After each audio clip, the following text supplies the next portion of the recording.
Today I'm going to show you how to use the Retime Curve in DaVinci Resolve to create smooth speed ramps that look clean, professional, and cinematic. If you've ever wanted to make your clips speed up, slow down, and flow together without that harsh, jumpy look, this is the exact workflow you need. We're going step by step inside DaVinci Resolve 20, and by the end of this video, you'll know how to add speed points, open the Retime Curve, smooth out the transition, and fine-tune the ramp shape for a much better result. If this tutorial helps you, please hit like and subscribe for more DaVinci Resolve tips, edits, and beginner-friendly tutorials. Let's get into it. First, go to the Edit page and select the clip you want to work on in your timeline. This is important because the Retime Curve only applies to the clip you choose, so make sure you click the correct one before you start changing anything. If you're working on a sequence with multiple clips, take a second to zoom in and confirm the exact section you want to speed ramp. Now, right-click on the clip and choose Retime Controls. As soon as you do that, you'll see the speed bar appear directly on top of the clip. This bar is what gives you access to the speed adjustments, and it's the first step in building a ramp. If you don't see it right away, make sure the clip is still selected and that you're on the Edit page. Next, move your playhead to the exact point where you want the speed change to begin. Once you're at that spot, click the drop-down arrow on the clip and choose Add Speed Point. This creates your first point. Then move the playhead forward to where you want the speed change to end and repeat the same process by adding a second speed point. Now you've created a section between those 2 points, and that section is what you'll actually change in speed.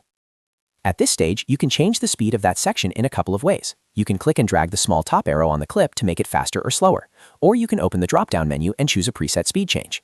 If you want a dramatic effect, try a stronger speed increase. If you want a subtle cinematic ramp, use a smaller adjustment. The goal here is to get the timing close before you smooth it out with the curve. Now, let's move on to the part that makes the biggest difference, the curve. In the top left area of the interface, click the Keyframes button. This opens the keyframe panel, which is where you can start shaping the transition more precisely. From there, switch to Curve View by clicking the Expand button in the panel so you can see the graph. This graph is where the speed ramp becomes much easier to control. Once you're in Curve View, open the Parameter dropdown and enable only Retime Speed. Turning off the other parameters keeps things cleaner and makes it much easier to focus on the speed ramp itself. If the panel looks crowded, this step is really helpful because it removes distractions and lets you work directly on the motion change. Now click the keyframe in the graph that corresponds to your speed change. With that selected, set the interpolation to ease in and ease out. This is the step that softens the motion and helps your speed ramp feel natural instead of mechanical. Without easing, the change can feel abrupt. With easing, the clip accelerates and decelerates more smoothly, which is what gives the ramp that polished look. After that, adjust the shape of the ramp by dragging the Bezier handles. This is where you really fine-tune the motion. Wider handles create a smoother, more gradual transition, while tighter handles give you a sharper and more aggressive change in speed. So if you want a cinematic glide, stretch the handles a little more. If you want a punchier effect, pull them in tighter. Small adjustments here can make a big difference in the final feel of the edit. Once everything is set, press play and preview the result. Watch carefully and check whether the speed ramp feels smooth, whether the timing matches the action in the clip, and whether the transition feels natural. If it looks off, don't be afraid to go back and tweak the speed points or reshape the curve. This is one of those effects that usually gets better with a little refinement. A few quick tips will help you get better results. Speed points define exactly where the speed changes happen.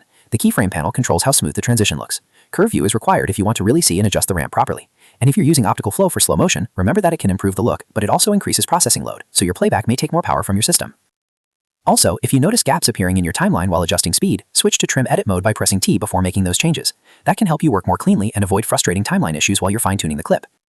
And that's how you use the Retime Curve in DaVinci Resolve to create smooth, professional-looking speed ramps.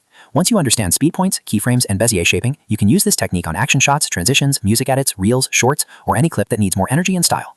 If this tutorial helped you, please give it a like, subscribe for more DaVinci Resolve tutorials, and drop a comment if you want more editing tips just like this. Thanks for watching, and I'll see you in the next one.